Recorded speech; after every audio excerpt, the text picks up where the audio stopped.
Special intensive revision यानी विशेष गहन पुनरीक्षण, जिसे हम एसआईआर के नाम से जान रहे हैं, जो कि फेज 1 में बिहार से शुरू हुआ और अब फेज 2 में यूपी के साथ साथ पूरे 12 राज्यों और केंद्र शासित प्रदेशों में शुरू किया जा रहा है। यूपी में इस फॉर्म को सबमिट करने की जो लास्ट डेट है वो है 4 दिसंबर 2025। 4 दिसंबर तक आपको एसआईआर का फॉर्म अपने बीएलओ से लेकर के उसे प्रॉपर फिल करके उसे बीएलओ को वापस सबमिट कर देना है और तब आपका काम खत्म होगा।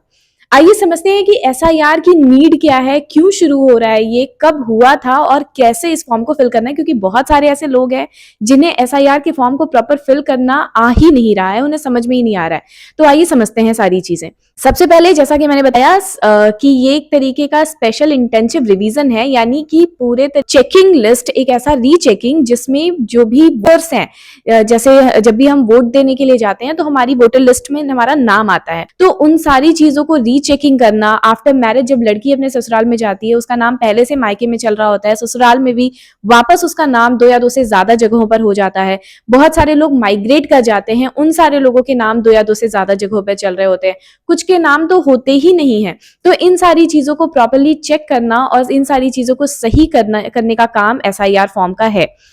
इसके पहले एसआईआर फॉर्म 2003 में लास्ट फिल किया गया था और उसके बाद 2003 के बाद अब 2025 में ये फॉर्म फिल हो रहा है और वापस से एक रीचेकिंग हो रही है कि कितने सारे जो हमारे वोटर्स हैं उनके प्रॉपर फॉर्म्स, उनकी प्रॉपर डिटेल्स और उन सारी चीजों को फिल करने का काम एसआईआर फॉर्म में। ये जो भी रीचेकिंग है वो उसका जो बेस ईयर है वो है 2003, यानी जो 2003 में की जो एसआईआर फॉर्म की लिस्ट थी, जो वोटर लिस्ट थी, उसके अकॉर्डिंग, उसके डिटेल्स के अकॉर्डिंग ही 2025 का जो फॉर्म है वो फिल किया जाएगा और उसके अकॉर्डिंग ही सारी चीजें वापस से चेक की जाएंगी।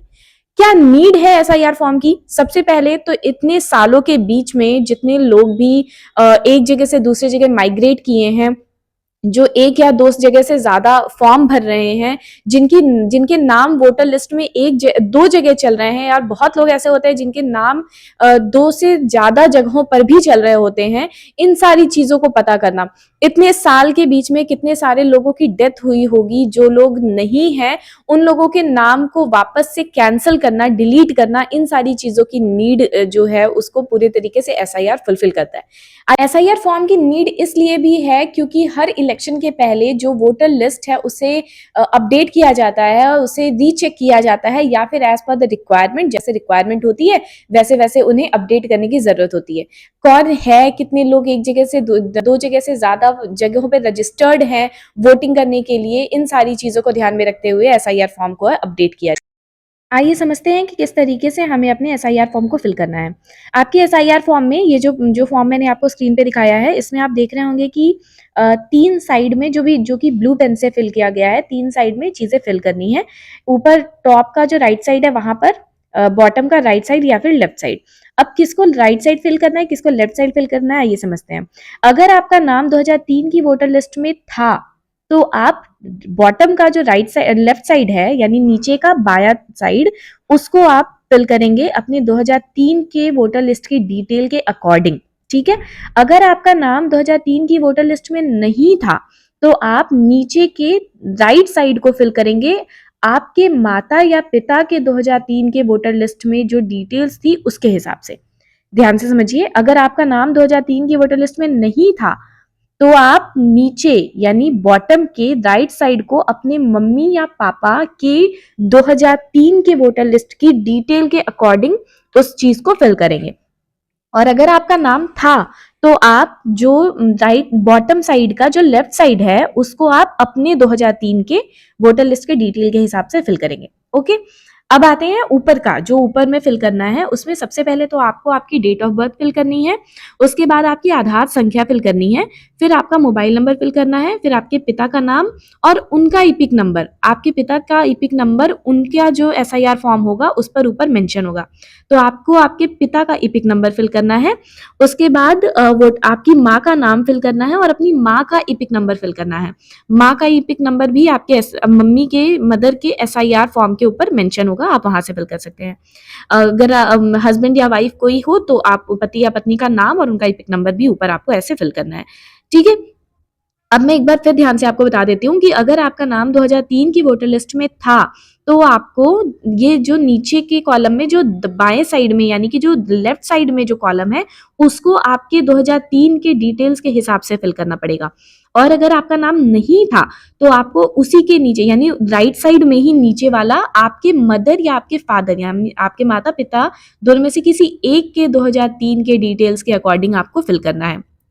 पिता का इसलिए फिल करना सही रहेगा क्योंकि आपकी डिटेल्स एक जैसी सेम मिलेंगी। ठीक है, तो आप यहाँ पर उनका जो भी पिक नंबर और सारी चीजें डिटेल्स पूछी गई हैं, आप उनका यहाँ पर फिल कर सकते हैं।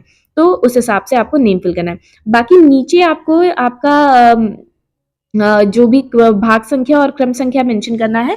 यहाँ पर अगर आप 2003 की वोटर लिस्ट में आपका नाम था, तो ये आप अपने फॉर्म के हिसाब से 22 दर भरेंगे, और अगर नहीं था तो आपको अपने पिता या माता जिसकी डिटेल आपने फिल की है उसका भाग संख्या और क्रम संख्या मेंशन करना है। भाग संख्या तो सबका सेम ही होगा ऑलमोस्ट, और क्रम संख्या आपको आपके पिता का भरना है, ना कि आपका, क्योंकि आप तो 2003 के वोटर लिस्ट में थे ही नहीं।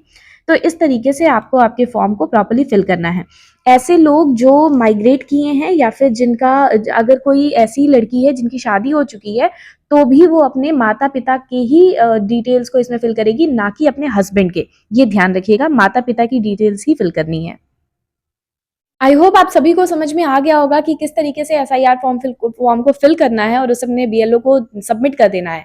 आपको अभी तक तो आप सभी के पास अपने एसआईआर फॉर्म की कॉपीज आ चुकी होंगी अपने बीएलओ से, पर अगर आप में से कोई भी ऐसा है जिसके पास अपने एसआईआर फॉर्म की कॉपी अभी तक नहीं आई है, तो वो अपने बीएलओ को संपर्क कर सकता है, या फिर आप बीएलओ को एक लेटर लिखिए या फिर डीएम को एक लेटर लिखिए कि आपको आपके फॉर्म्स नहीं मिले हैं।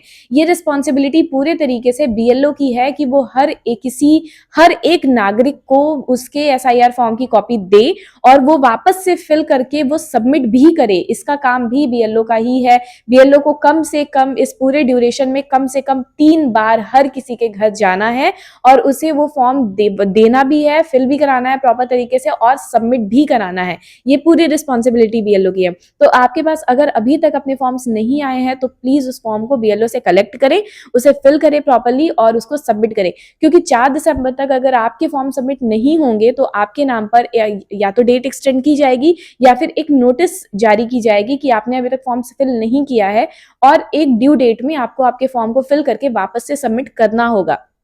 अगर बहुत लॉन्ग ड्यूरेशन तक अगर आपके काम नहीं करते हैं, तो आपका नाम वोटर लिस्ट से कट भी सकता है। तो आई होप आपको ये सारी डिटेल्स समझ में आई होंगी, किस तरीके से फॉर्म फिल करना है, क्यों हमें फॉर्म फिल करना है, क्या नीड है और ये सारी डिटेल्स। तो जल्दी से जल्दी अपने एसआईआर फॉर्म को फिल करिए और उससे अपने बीएलओ तक पहुंचा दीजिए। Thank you.